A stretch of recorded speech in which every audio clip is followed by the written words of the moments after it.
Hello you guys, welcome to a new weekly vlog. I have a plan for this weekly vlog and I'm gonna stick to it because I need to get this thing done. But before I tell you what that thing is and what the theme of this vlog is, I did finish a book and I finished Women in Power by Mary Beard. Mary Beard is a very prominent Greco-Roman historian. This is a documentation of a lecture that she did, basically an examination of women's power and women's voice in the social, cultural, and political sphere. And she talks about that while drawing anecdotes to Greco-Roman symbolism and their perceptions of women, both in their myths as well as in their actual society. It really goes into why we don't think of women when we think of power and why there are just these conceptions and ideas of women, and how even if we talk about women getting in roles of power, it's always dialogue like, oh, they're breaking the glass ceiling. And she's just talking about how we need to reshape what we think about power, and it needs to be more about collaboration rather than something that needs to be possessed. And it's just really great. It's only 100 pages, so if you are at all interested in feminism and Greco-Roman anecdotes and how that relates to feminism, definitely pick this up because it was great. Now that I'm done talking about that, I am going to focus this week on finishing all of the books that I'm currently in the middle of. These are the books I will be reading. I'm holding myself accountable by filming this clip, and I'm not allowing myself to delete this clip if this isn't what happens. So editing Heather, if you don't read these books by the end of the week, or at least get a good chunk of them done, you better not delete this because I want you to shame yourself. First book, God's Grave by J. Kristoff. I am 6 chapters in, 70 pages into this. This will be done. This will be finished. I will be filming a reaction clip to me finishing this because apparently the ending leaves everybody godsmacked and I want to know what that ending is. Mr. Name of the Wind by Patrick Rothfuss. I have to read 83 pages a day at least, and then if I do that, I will finish this in 6 days. I can so do that. I am enjoying this, but not as much as I should be for this long of a book. And I really want to start Eye of the World by Robert Jordan, and I'm not allowing myself to read more than one adult fantasy at a time. I mean, I know this is adult fantasy, but because I've read Nevernight, it's not a completely new world to me. You get it? I don't want to have to learn about more than one epic, huge world at a time. The last book that I have on my currently reading shelf is Sword of Destiny by Andrzej Sapkowski.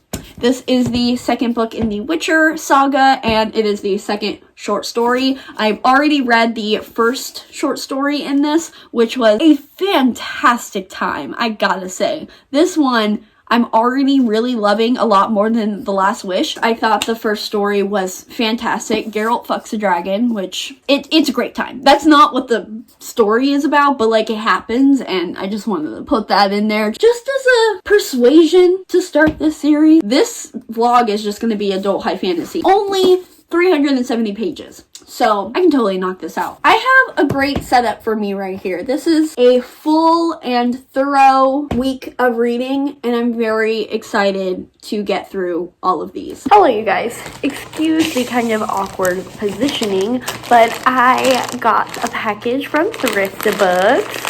I ordered The Wolf and the Whale by Jordana Max Brodsky. I started this a few months ago and I read a couple chapters and I was already super in love with the writing and the quotes in here. This book is going to be a 5-star. I already anticipate it. Bear with me as I try to give a synopsis of this, but we're basically following this Inuit clan, which they are the indigenous people to Greenland, Iceland, one of the Nordic countries. And our main character was stillborn until this wolf spirit, which they believe is the spirit of their father, came and resurrected our main character. And they are now fated to be the clan's new spiritual guide that connects their clan to the gods and the spirits. Have you been talking about how you're not going to finish the trilogy? No, I got a book.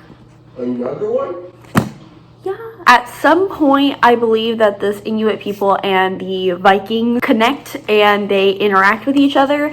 And this is a historical fiction fantasy because we know that the Inuit people and the Vikings obviously interacted, but there isn't concrete evidence of it, and we don't know how they react or how they interacted or what occurred. So Jordana is basically trying to decipher maybe what possibly happened. So excited to read this. And then I don't know what this is. This might not be for me, but it has my name on it, so I'm gonna open it. Is this from you? Is it? Mm-hmm. Oh, okay.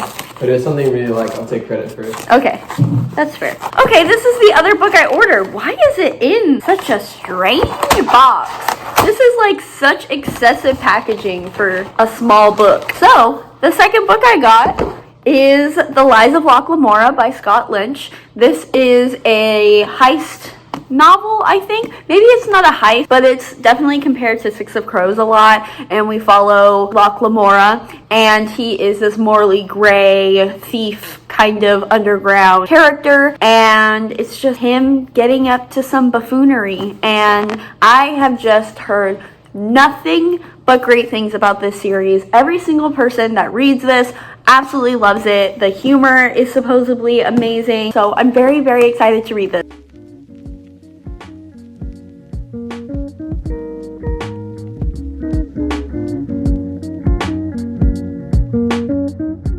Hello, you guys. How are you guys doing? Are you guys doing great? I hope you guys are doing great. So, I have a bit to update you guys on my reading. I have been sticking to my original plan, so good for me. Applause, applause. I have been reading Sword of Destiny. I've been both reading physically and listening to the audiobook, but more physically because I don't think I'm a huge fan of the audiobook narrator. I am on the third story, which not a fan of the third story. It's following Dudu, which is the Doppler that Geralt is acquainted with.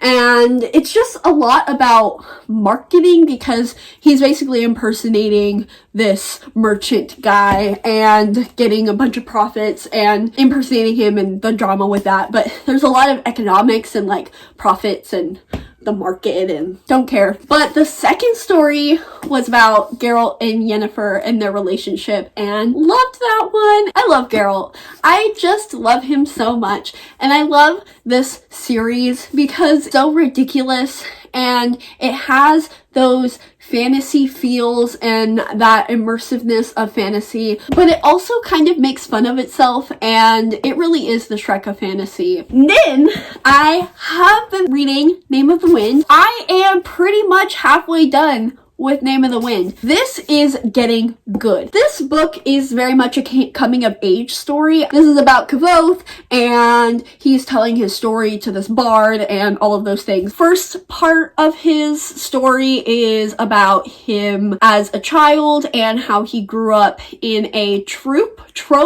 where basically a circus of performers, and his family owned this performing gang that are super famous. It also talks about how he was being educated by this arcanist who is this really well-educated guy who went to this really prestigious university, and Kvothe then aspires to go to that university. And I've gotten to the point, there's also drama in between, but I don't want to spoil too much. He has finally gotten to the university, and he has impressed the professors in order to admit him into the university. There is a point where one of the professors, who he's not that beloved by the university, he's kind of the dickhead of the school, and Kvothe goes to him after class and he's like, listen dude, I basically know everything you taught in the class. I need to be in a higher class. This is too basic for me. And the professor is like, okay, whatever. I don't have time to talk to you right now. Come to me before class tomorrow and we'll talk about it. Both goes to class early. The professor doesn't come until class basically starts. And the professor says, great news, guys. Kavoth has so kindly offered to teach class today because he knows the practice of sympathy so well. And Kavoth basically is like, oh, so this is how we're going to play it. So then he teaches the lecture and basically makes a voodoo doll of the professor and teaches the class with such ease, such brilliance. And I was like, okay, so he's a bad bitch. Also, should be of note that he's like 15 years old and most people at this university are like 18, so pretty impressive. A lot of people's critiques about this book are that Kavoth is like a Mary Sue. Kavoth is legendary for a reason.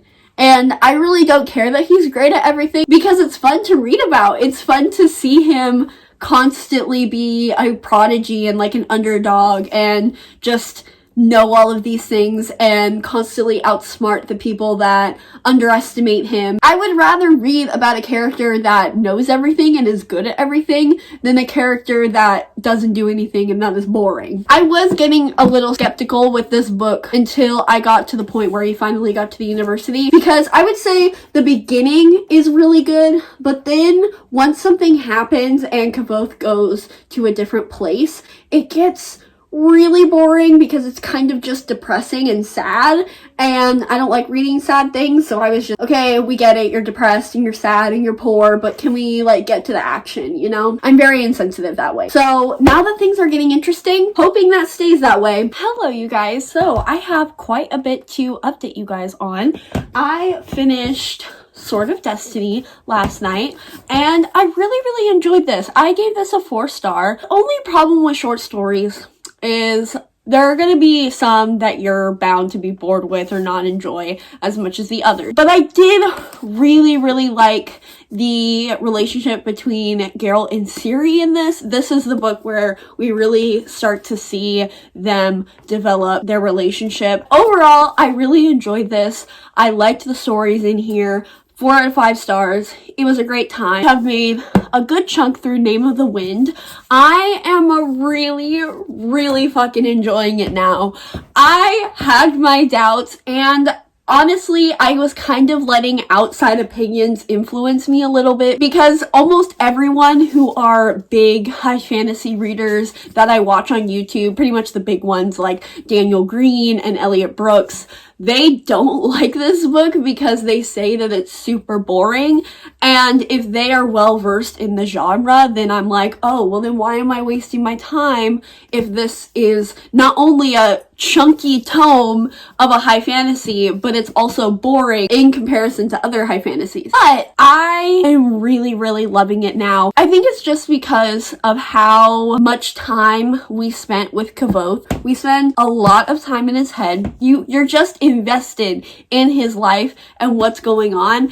And I love him because yes, he's a Mary Sue and he's great at everything and he's a little shit, but he's pure. I think I just see a lot of myself in him because he's extremely impatient and he knows his flaws, but he also knows his strengths, and I think he's so great, and I love this little shit so much. The ability of this author to craft a scene is crazy. For example, Kavoth, as I think I've mentioned, he is a troubadour. He's like a bard kind of character. He's very good at playing the lute. There's a point in the book where he is trying to gain these pipes, and these like silver pipes, it's called the talent. And basically, if you have these silver pipes, if you have this little necklace, then you can play in pretty much every single tavern. You have to basically try out, and you have to be super good to gain those pipes. And the scene where he plays this super hard song and it requires a partner and he's playing the song without the partner and then somebody starts singing with him and you just feel the music even though you're just reading the words. It's so hard to describe and I feel like I'm being very dramatic, but it's so surreal and how much your heart is beating because you want Kavoth to sing well, you want him to get the pipes, you want him to be able to experience the music that he loves so much and that he's basically a part of his life since he was a child. And it's so good. Also, we're just getting into the romance and Kavoth's great love and I'm such a sucker for that, guys. At the tavern when he sang his song, she was with one of his friends. He asks him, he's like, what about Savoy? And she asks him, she's like, he staked a claim on me then. And he says, well, not as such, but there are certain protocols involved. A gentleman's agreement, more like honor among thieves, if you will. And she looks at him and she says, Kavoth, steal me. Oh my god! That's so cute! And I'm just so invested in this little boy. Hello. So I got a very, very exciting package. This is basically my last Christmas present and it took a very long time to get here, but now it's here. I'm so excited. I know what it is because Sal couldn't help but tell me and I kind of guessed it, but oh my god! Oh my god, I'm gonna cry! You guys aren't ready? Oh my god!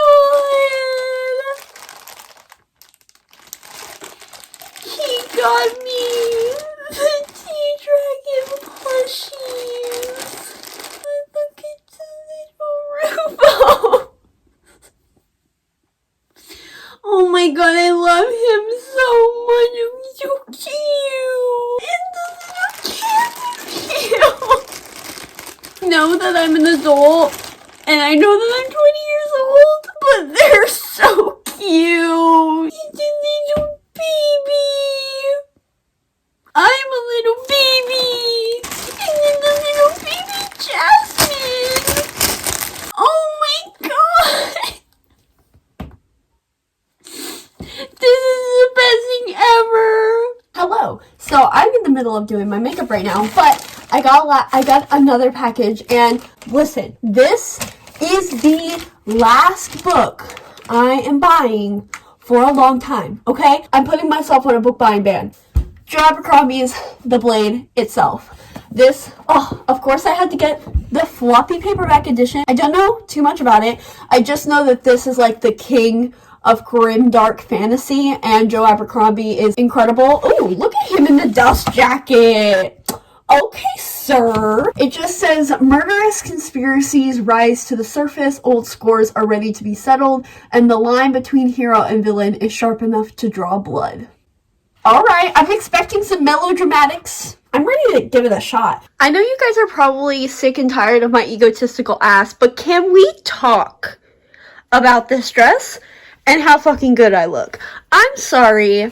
Who allowed this? Who allowed me to come on here and just look like a fucking Barbie lemon goddamn dreamsicle? I just found this at Goodwill and it has fucking pockets and it literally makes me feel so good. And not gonna lie, like, my self-esteem lately has not been great, but this dress just said bet and said fuck your insecurities because you look fucking amazing and I look fucking amazing. So this is a reminder to love yourself, love your body, and love everything about you because you are fantastic and so am I.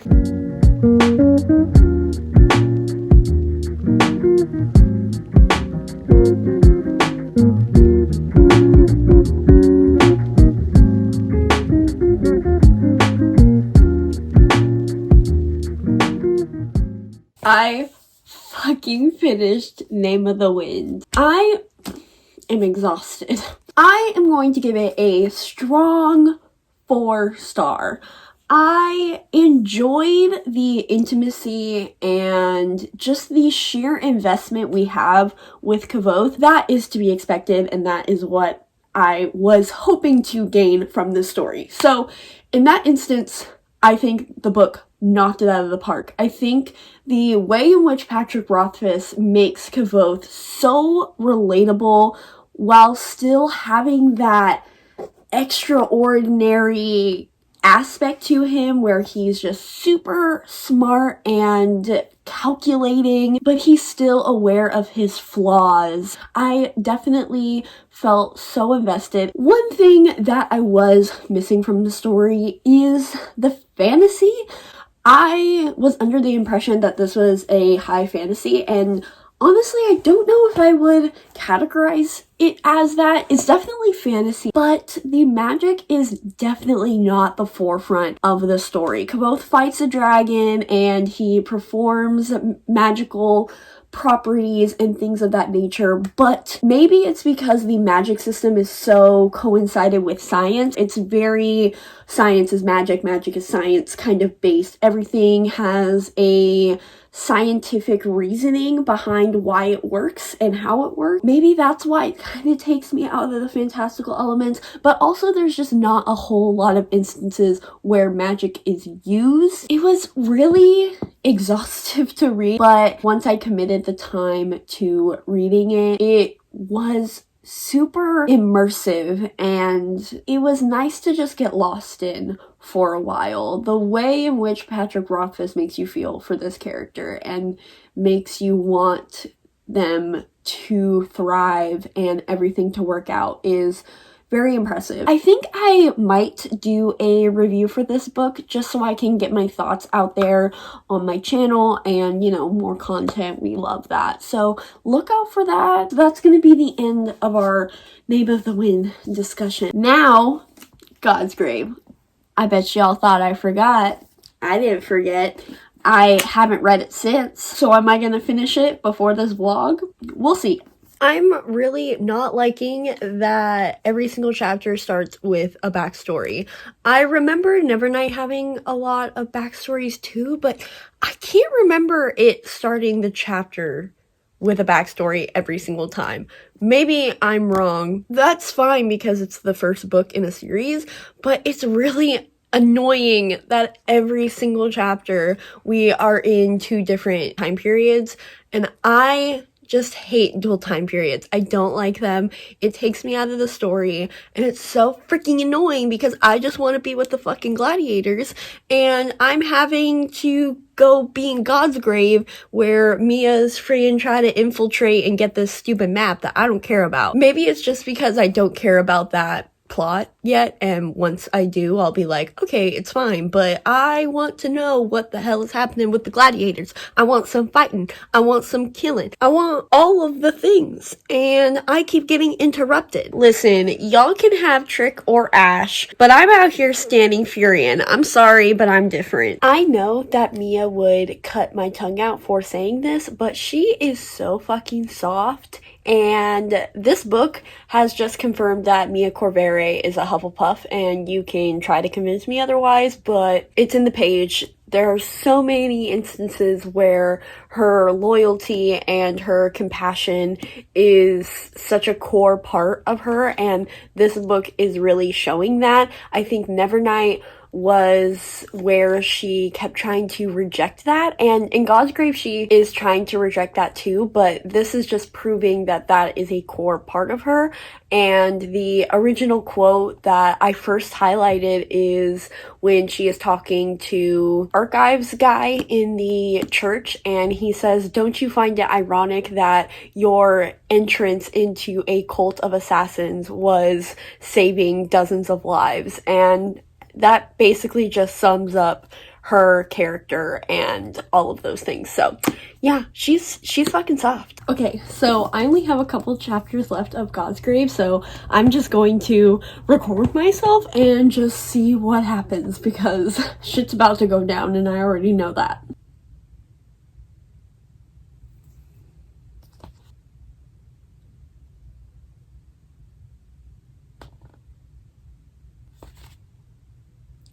I fucking knew it.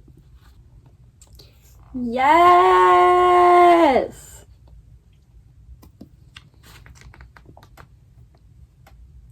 Music to my ears, to my eyes. We love to see it.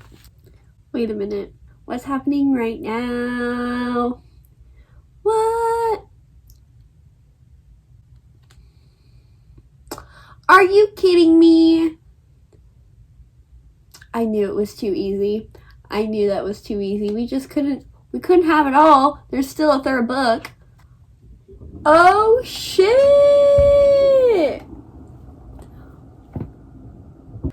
I fucking knew it. Yeah, I fucking knew that. I knew that was gonna happen. That was supposed to be a plot twist. Bitch, we knew that was gonna happen from the beginning. From the beginning, we knew that was gonna happen. Well, the very, very end didn't surprise me because I kind of guessed that was gonna happen, as I just said. But there were a bunch of revelations in that last couple chapters that, how do I say this without spoiling anything? I'm going to be extremely vague, so if you haven't read this, trust me, you're not going to be spoiled because the people that have read this will know what I'm talking about. So I guessed from the moment that this particular person was mentioned in this book that they were going to play some part in the ending. As soon as they were mentioned again, I was like, well, there's a reason that they are mentioned again. And then the very last page, I guessed that from the beginning. So that wasn't surprising to me. But did not guess the surprise lineage. So that was, I feel like, the biggest surprise because I didn't catch on to that one. This was amazing. 5 stars, obviously. Like, this was really, really good. I thought it was so action-packed. Like, I read this all basically in a day. I read 72 pages before today, but other than that, basically read most of this book in one day, in one sitting. Partly because I wanted to have this vlog be complete, but another part was just, it was so fun to read. It was so action-packed. I didn't like the flashbacks in the beginning. That was the hardest part to get into, but as soon as book 2 started, those stopped. I just really loved the development of Mia's character and like, the core values that she has and learning about really what makes her a person. I will say that I am just so frustrated with the lack of darken stuff that we get in these books. I understand that J. Kristoff is trying to build suspense and he doesn't want to tell us anything, but we don't get anything, and that is the only fantastical element to these books, aside from like the creatures and, you know, the fact and the overall makeup of the world. That's like the main magical aspect of this book, and we just do not get enough of it. Also, the world, the lore, like the footnotes and everything were hella weak in this book. There weren't a ton of them, but the ones that there were, I wasn't enjoying any of them in here, which is fine because the main story was so good, so it's not really that big of a critique. It was fantastic. I can't really say much because, again, this is a sequel and I don't want to spoil anybody, but it was freaking fantastic. I don't know if this is better than Nevernight, though. I really thought this was going to be. I think plot-wise this is better, but I think Nevernight is the better book for me personally because I'm such a lore-based person and we got a ton of it in Nevernight. I feel like I still enjoy Nevernight more than this, but I liked the character relationships in here. I liked the further development of Mia's character. I loved the action-packed plot, and of course the ending was great with all of the plot twists. That was fun. It was a great time. This series is basically made for me. I love an assassin trope, and the fact that it is so dripping with Italian aesthetics and Italian Renaissance, that's basically the setting of this. I've said said it before, it's Assassin's Creed 2 just with a female protagonist, and that's all I really need and want, and J. Kristoff gave it to me. Other than that, now we're going to close off this vlog because I read all of the books that I set out to read. I am so proud of myself. I read Sword of Destiny by Andrzej Sapkowski, which I rated 4 to 5 stars. I read Name of the Wind by Patrick Rothfuss, which I also rated 4 out of 5 stars. And I read God's Grave by J. Kristoff, which I rated 5 out of 5 stars. Fantastic vlog, very productive. I hope you guys enjoyed, and if you didn't, there's always next week. Bye!